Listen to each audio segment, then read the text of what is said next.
Starting a business means juggling a lot, and not just what customers see. There's operating agreements, compliance filings, and legal paperwork that all make up your business identity. That's a lot to manage on your own. Start your business with Northwest Registered Agent. They help you get more for your business, more privacy, more guidance, and more resources. Northwest has been helping small business owners launch and grow their businesses for nearly 30 years. They're the largest registered agent and LLC service in the U.S., with over 1,500 corporate guides, real people who know your local laws and can help you every step of the way. With Northwest, privacy is automatic. They never sell your data, and they give you free tools like operating agreements, meeting minutes, and thousands of how-to guides. Don't wait. Protect your privacy, build your brand, and get your complete business identity in just 10 clicks and 10 minutes. Visit northwestregisteredagent.com/OFD-free and start building something amazing. Get more with Northwest Registered Agent at northwestregisteredagent.com/OFD-free. Time is valuable. That's why Lowe's Blueprint Takeoffs turn blueprints into quotes faster. Bring us your plans, and we'll generate itemized material lists to make quoting easier so you can get back to building. Plus, at the Lowe's Pro Desk, you get access to thousands of building materials not sold in store. And when your order's ready, we'll deliver everything to the job site. Improving is easy at Lowe's. This is Optimal Finance Daily. 6% is the new 4% by Paula Pant of affordanything.com. Today's article is extra nerdy. Pull on your Coke bottle glasses and let's run through a little bit of math. Ready? Let's go. If you're retiring on index funds, you might plan your retirement on the 4% withdrawal rule. But if you're retiring on rental properties, you could use the equivalent to a 6% withdrawal rule. This holds true even if total returns on the two investments are the same. Why? 2 reasons. Number 1, the returns on a rental property bias towards an income stream rather than capital appreciation. And number 2, rental properties don't hold the same risk of withdrawing the principal. If you're thinking, Paula, I have no idea what you just said. That's cool. Here's a breakdown. 4% breakdown for index funds. Let's assume your entire portfolio consists of stocks and bonds, split 50-50 into each bucket. According to the Trinity Study, an industry-shaking retirement study conducted by 3 Trinity University finance professors in 1998, you can safely withdraw 4% in year 1 of retirement and 4% adjusted for inflation every subsequent year, while maintaining a strong likelihood of not running out of money. This means that $1 million portfolio would allow you to withdraw $40,000 in year 1 and $40,000 adjusted for inflation every future year. Of course, the portfolio would grow at a rate that's higher than 4%. Let's assume that the portfolio grows at a rate of inflation, which is 3%, plus it accumulates real growth after inflation of another 6%. In this example, the portfolio enjoys a total return of 9%, but it's risky for you to realize those total gains. Markets are volatile, and in retirement, your first objective is to not risk the loss of your initial principal. You don't want to tap into your nest egg in retirement. In order to curb this risk, you restrain your withdrawals to only 4%.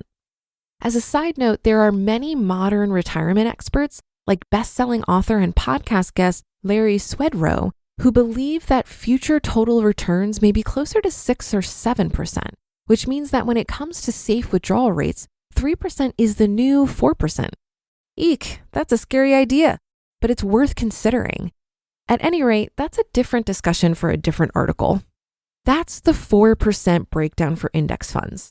How does that compare to rental properties? Let's take a look. Rental properties, a comparison. Let's take the same $1 million portfolio. You sell out of your stocks and bonds and reinvest the entire balance into rental properties. By the way, I would never recommend doing that. I recommend diversifying between both index funds and rental properties, but let's run with this thought experiment for the sake of example. You buy rental properties that meet the 1% rule, which states that the gross monthly income must be at least 1% of the initial purchase price. This means that your $1 million rental investment brings you $10,000 per month in gross rent, mortgage-free. Of course, gross revenue and net profit are not the same thing. Your properties have overhead, including property taxes, homeowners insurance, repairs, maintenance, management, capital expenditures, and vacancies. These operating expenses follow the 50% rule, which states that half of your gross rent will go towards this operating overhead. This means you spend $5,000 per month on overhead, and the other $5,000 is your monthly net cash flow. That's $60,000 per year. That's a supremely nerdy way of saying that the same $1 million will produce cash flow of $40,000 per year if it's invested in index funds, but cash flow of $60,000 per year if it's invested in rental properties. In the world of rental investing, 6% is the new 4%. What about total return? Let's conservatively estimate that the rental properties keep pace with inflation, but nothing more. That's another 3%, which brings the total return on the properties to 9%. Since you bought the properties mortgage-free in this example, there are no additional returns in the form of equity growth through principal payoff. In this example, the total returns on the index fund portfolio and the rental portfolio are the same, but the rental returns bias towards cash flow rather than appreciation, which gives you the ability to enjoy harvesting those returns at the 6% rule rather than the 4% rule. In addition, you don't risk tapping the principal when you live on the cash flow from a rental property. The principal, which is the equity in the home, stays intact as long as you don't borrow against the equity and as long as there's no major housing crash as there was in 2008, which also crashed the value of index funds as well. Imagine the concepts of growth versus dividend. The rental properties are analogous to a stable blue chip stock that pays a 6% dividend but only grows at the rate of inflation. Your index fund portfolio, by contrast, pays a much smaller dividend but grows at a rate that's higher than inflation. The two baskets of assets may have the same total return, but those returns are expressed in different ways. The expression of the returns on a rental property are more suited to retirement. That's why rentals are a great store of wealth. They're a lower risk and higher cash flow form of wealth preservation than equities. If those few paragraphs sounded like womp womp Charlie Brown's teacher to you, don't worry about it. I'm trying hard to relate this in a way that's not too jargony, but I think I need more coffee. The big picture here is that in rental investing, 6% is the new 4%. Yeah, but I don't have $1 million.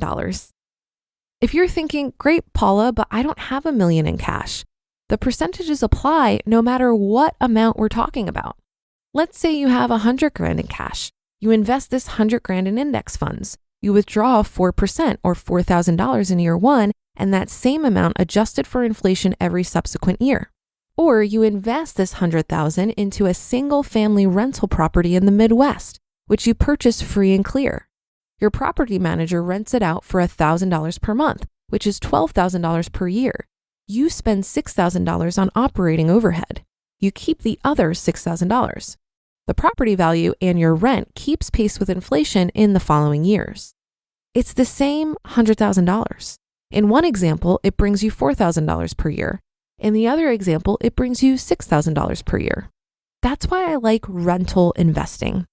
If you're looking for the next hot growth stock like Apple in 2005, go elsewhere. But if you're looking for a stable investment with a strong dividend, rental properties are the way to go.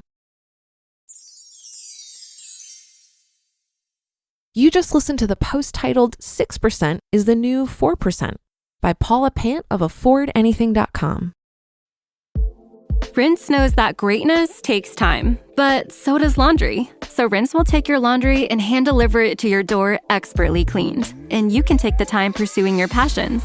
Time once spent sorting and waiting, folding and queuing, now spent challenging and innovating and pushing your way to greatness. So pick up the Irish flute or those calligraphy pens or that daunting beef Wellington recipe card and leave the laundry to us. Rinse. It's time to be great. Imagine you're a business owner who has to rely on a dozen different software programs to run your company. Each one is expensive, overly complicated, and worst of all, none of them are connected. Now imagine a platform that could tackle all of your business management needs in one place. That platform you're imagining? It's Odoo. Odoo has all the programs you'll ever need, and they're all connected on a single, simple, easy-to-use software, giving you peace of mind that your business is always being taken care of from every angle. Odoo assists in accounting, marketing, inventory, HR, CRM, manufacturing, and everything in between through its user-friendly interface and open source applications. Basically, if your business needs it, Odoo's got it. Odoo sounds pretty amazing, right? So stop wasting your time and money on those expensive, disconnected platforms and let Odoo harmonize your business with simple, efficient software that can handle everything for a fraction of the price. It doesn't get much better than that. So what are you waiting for?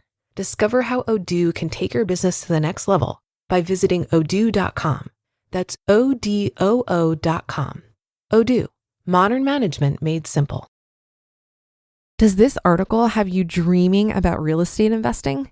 Maybe you're already doing it, or maybe like me, you've been watching from afar, wondering if it's the right investment option. While this article is certainly enticing when it comes to returns and cash flow, it doesn't address the fact that investing in real estate is simply more work than passively investing in stocks. And that's not a reason not to do it. Effort is the spice of life after all. It just makes me want to enter this type of investment with eyes wide open at a point when I have bandwidth to take on the extra effort involved. Many people talk about rental income as passive income, which is partially true. I look at it as front-loaded effort income. It takes effort to find the properties that adhere to the 1% rule, find the right tenants and/or property manager, deal with maintenance, etc. You don't have to worry about unclogging toilets, replacing the furnace, or tenants trashing your investments when your money is in the stock market. I think I also have hesitations about my money being locked up in a tangible asset. Stocks are pretty liquid. If something horrible happened and I needed access to more money, I can more easily sell stocks than sell a rental property. That's why I'm more interested in adding real estate to my portfolio when my net worth is a bit higher. As I continue to think about diversifying my portfolio and expanding on my various sources of income, I really do see myself investing in real estate eventually. But it's a decision I don't take lightly. And that'll do it for today and another installment of Optimal Finance Daily. Have a great start to your week. Thank you for being here every day, and I'll see you tomorrow where your optimal life awaits.